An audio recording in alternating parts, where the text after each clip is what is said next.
در ولایت سوخت دوام 5 روز آینده هوای تغییریابنده پیشگویی می شود. در برخی از شهر و ناحیه ها احتمال باریدن برف و باران، وزش شمال و فرآمدن تمن در نظر است. در این باره صبح امروز سنه 4 ینور از اکندی آب و هوا سنجی و مرکز آب و هوا شناسی ولایت سوخت طریق صحبت تلفنی به ما اطلاع دادند. گفته شد که سنه های 5 تا 6 ینور در حدود ولایت هوای ببارش پیشگویی شده تمن می فراید. در بعضی ناحیه های علاهده کوهی باشد بارشات برف و باران در نظر است. حرارت هوا در این روزها از 7 تا 12 درجه خنک خواهد شد.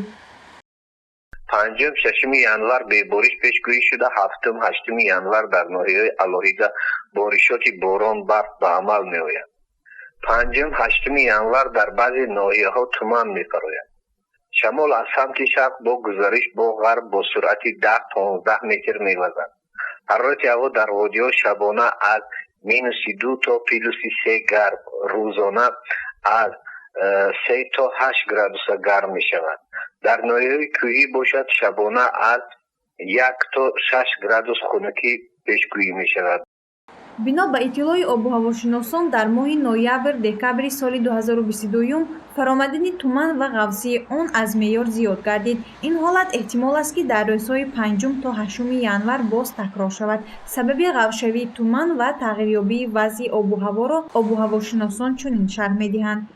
غوصی تمن ما با در مترولوژی ما با چشم نگاه میکنیم. وقتی که چشممون چقدر نزدیک چقدر دور نبیند همه پیشنهاد میکنیم که تمن همه مولتر است.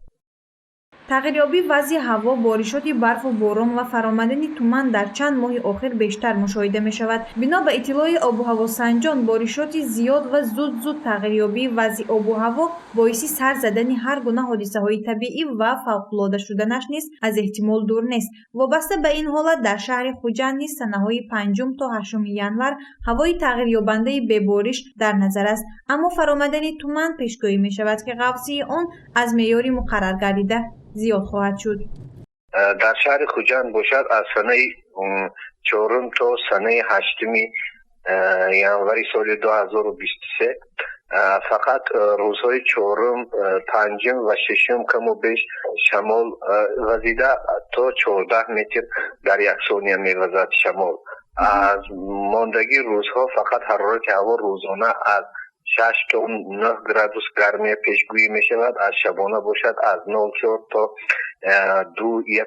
2 گرادوس گرمی پیشگویی می شود.